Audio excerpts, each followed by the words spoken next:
Hello friend. कल्पना करें एक गरीब लड़के की जो एक छोटे से गांव में रहता है, जो हर दिन 17 घंटे खेतों में काम करता है सिर्फ एक वक्त के खाने के लिए। अब कल्पना करें कि यह लड़का भविष्य में एक कार कंपनी का मालिक बन गया जिसकी कीमत लाख करोड़ है। यह कहानी हुंडई के संस्थापक चंग जू यंग की है। चुंग जू यंग का जन्म 1915 में कोरिया के एक छोटे से गांव में हुआ था। वह स्कूल शिक्षक बनना चाहते थे, लेकिन उनका परिवार इतना गरीब था कि वे ज्यादा पढ़ाई नहीं कर सके। बचपन में उन्हें अपने परिवार के साथ खेतों में काम करना पड़ता था, लेकिन इतनी मेहनत के बाद भी कभी-कभी वे एक दूसरे को खाना भी नहीं खिला पाते थे। अच्छे कपड़े और चिकित्सा देखभाल की बात तो भूल ही जाइए। चुंग को लकड़ी बेचने के लिए पास के शहर जाना पड़ता था। वहां उन्होंने देखा कि लोग बिना पूरा दिन खेतों में मेहनत किए खाने और कपड़े की पर्याप्त व्यवस्था रखते हैं। यह सब देखकर उन्हें बहुत दुख और निराशा होती थी। वह अपने लिए बेहतर जीवन चाहते थे। एक दिन उन्होंने अखबार में पढ़ा कि एक बड़े निर्माण स्थल पर पास के शहर में मजदूरों की जरूरत है। इस खबर ने उन्हें कुछ करने की प्रेरणा दी। 1932 में 16 साल की उम्र में चुंग ने एक हैरान कर देने वाला निर्णय लिया। वह शहर भागने का मन बना चुके थे। एक रात चुंग अपने दोस्त के साथ चुपचाप शहर के लिए निकल पड़े।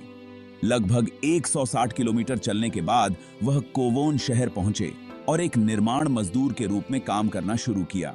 यह काम मुश्किल था और मजदूरी बहुत कम थी, लेकिन चुंग खुश थे क्योंकि वह पहली बार अपने जीवन में स्वतंत्र रूप से कमा रहे थे। जीवन लगभग 2 महीने तक ऐसे ही चलता रहा, तब तक कि उन्हें पकड़ नहीं लिया गया। चुंग के पिता ने उन्हें ढूंढ लिया और उन्हें खेती में वापस आना पड़ा। उनका परिवार उन्हें वापस पाकर खुश था, लेकिन चुंग नहीं थे। इन 2 महीनों ने चुंग में निर्माण और सिविल इंजीनियरिंग के प्रति एक जुनून जगा दिया था।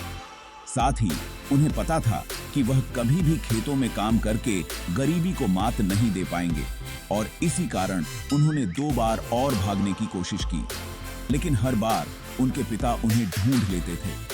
अंत में 1934 में 18 साल की उम्र में उन्होंने चौथी बार भागने का प्रयास किया, और इस बार कोई उन्हें नहीं रोक सका।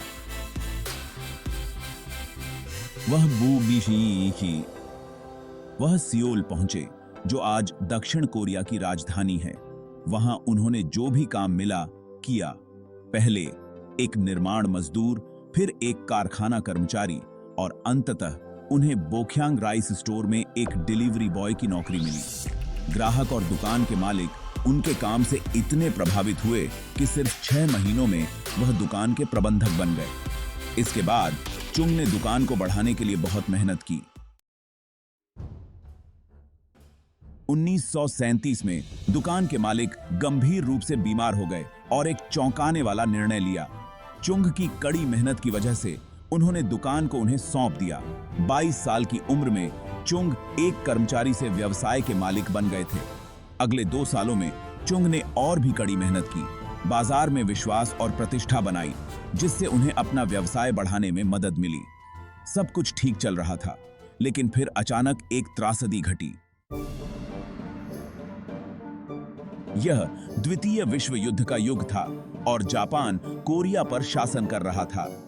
जापान को युद्ध के दौरान अपनी सेना के लिए पर्याप्त चावल की आपूर्ति चाहिए थी, और उन्होंने कोरिया में सभी चावल की दुकानों पर कब्जा कर लिया, जिसमें चुंग की चावल की दुकान भी शामिल थी। उनकी सारी मेहनत एक ही बार में नष्ट हो गई। चुंग बहुत दुखी थे, लेकिन उन्होंने हार नहीं मानी। यदि मैं जो भी काम कर रहा हूं उसमें दिल और आत्मा से ईमानदारी से लगा रहता हूं, तो मैं निश्चित रूप से सफल हो जाऊंगा। इस सोच के साथ उन्होंने एक ऐसे व्यवसाय की तलाश शुरू की जिसे जापानी सरकार नियंत्रित नहीं कर सके। जल्द ही उन्होंने कार मरम्मत व्यवसाय पर ध्यान केंद्रित करना शुरू किया। 1940 में उन्होंने 3000 वोन का कर्ज लिया और एक ऑटो सर्विस गैरेज खोला। लेकिन इस बार वह इतने दुर्भाग्यशाली थे कि गैरेज खुलने के सिर्फ 1 महीने बाद ही जलकर राख हो गया। चुंग की स्थिति बहुत कठिन थी। उन्हें अपना कर्ज चुकाना था और ग्राहकों को नुकसान की भरपाई करनी थी। ऐसी स्थिति में एक सामान्य व्यक्ति आसानी से हार मान सकता था, लेकिन हमेशा की तरह चुंग ने समस्या का सामना सीधा किया। उन्होंने 3,500 वोन का और कर्ज लिया और एक और बेहतर गैरेज बनाया। चुंग को एहसास हुआ कि ग्राहकों के लिए सबसे बड़ी समस्या उनकी कारों की मरम्मत में लगने वाला लंबा समय था। इसीलिए उन्होंने गति को अपनी मुख्य फोकस बना लिया। जहां उनके प्रतिस्पर्धियों को कुछ मरम्मत के लिए 20 दिन लगते थे, चुंग के गैरेज में वह 5 दिनों में हो जाती थी। उनका गैरेज इतना सफल था कि अगले 3 सालों में यानी 1943 तक उनकी कार्यबल 80 कर्मचारियों तक बढ़ गई। इस समय तक चुंग ने अपने सारे कर्ज चुका दिए थे और अपने परिवार को सियोल में बसा लिया था। व्यवसाय तेजी से बढ़ रहा था, लेकिन फिर एक और आपदा आई। जापान को द्वितीय विश्व युद्ध के लिए युद्ध संबंधित उपकरण बनाने की जरूरत थी। तो जापान ने उनके गैरेज की स्वामित्व ले ली और उसे एक स्थानीय स्टील प्लांट के साथ मिला दिया। एक बार फिर उनका व्यवसाय उनसे छीन लिया गया। चुंग फिर से शून्य पर आ गए थे।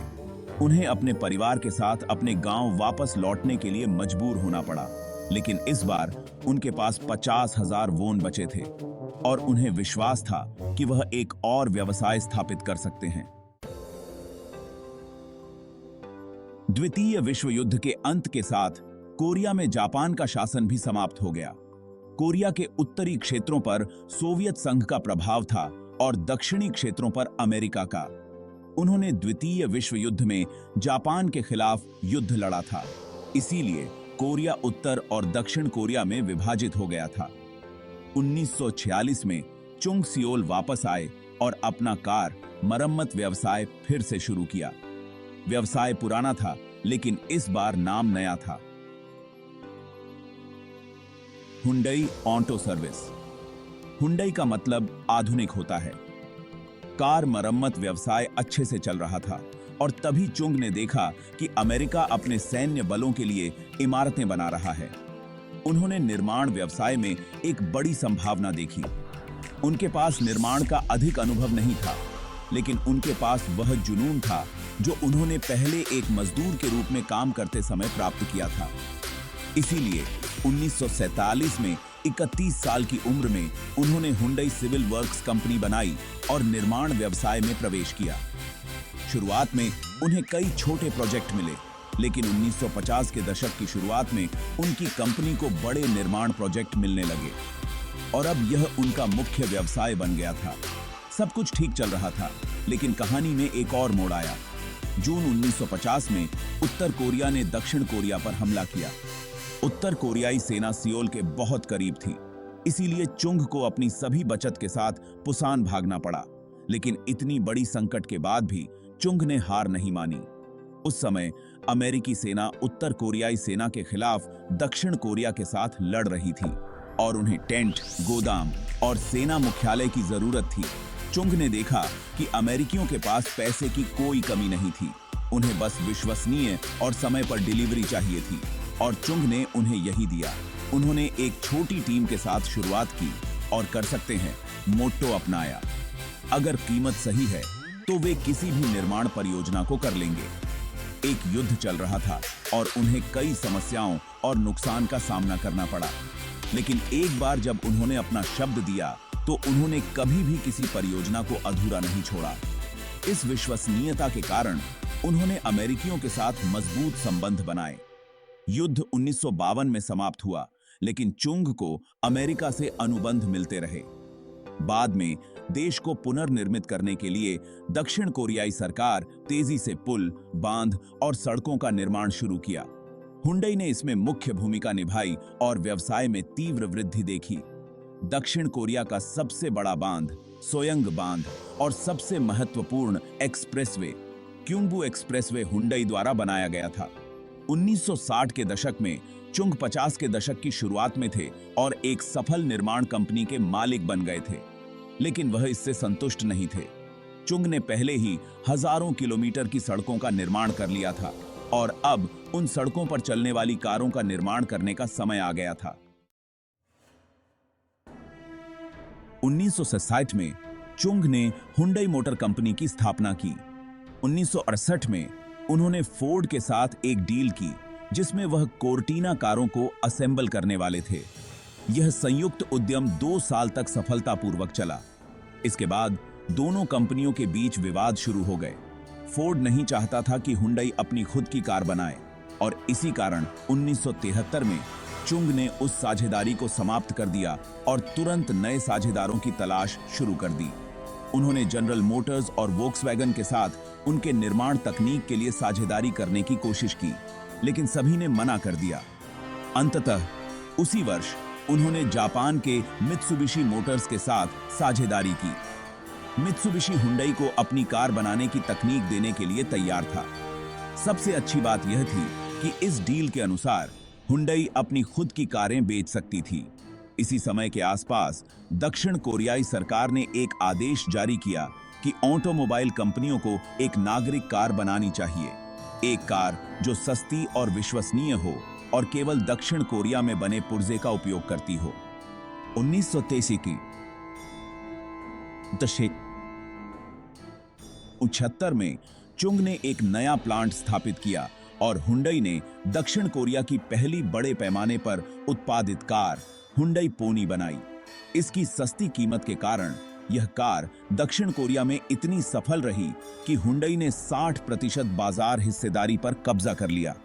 यह दक्षिण कोरिया की सबसे बड़ी कार कंपनी बन गई, लेकिन इसमें एक पेंच था। अब दी दक्षिण कोरिया का कुल कार बाजार केवल 30,000 कारों का था। यह लाभदायक होने के लिए पर्याप्त नहीं था। साथ ही हालांकि हुंडई पोनी दक्षिण कोरिया में सफल रही, यह विदेशी बाजार में बहुत असफल रही। कार की गुणवत्ता अच्छी नहीं थी, गर्मी में इसका पेंट फीका पड़ जाता था और इसमें अक्सर यांत्रिक समस्याएं होती थीं। इन कारणों से हुंडई मोटर कंपनी पिछले 7 वर्षों से नुकसान में थी। लोगों ने चुंग को सुझाव दिया कि वह कंपनी को तुरंत बंद कर दें, लेकिन चुंग के निर्णय ने सभी को चौंका दिया। बंद करने के बजाय वह एक नया कार फैक्ट्री बनाने की योजना बना रहे थे जो हर साल 3 लाख कारों का उत्पादन करेगी। कंपनी के प्रबंधन को यह निर्णय समझ में नहीं आया। 30,000 कारों के बाजार में 3 लाख कारें कौन खरीदेगा? लेकिन चुंग को उत्तर पता था।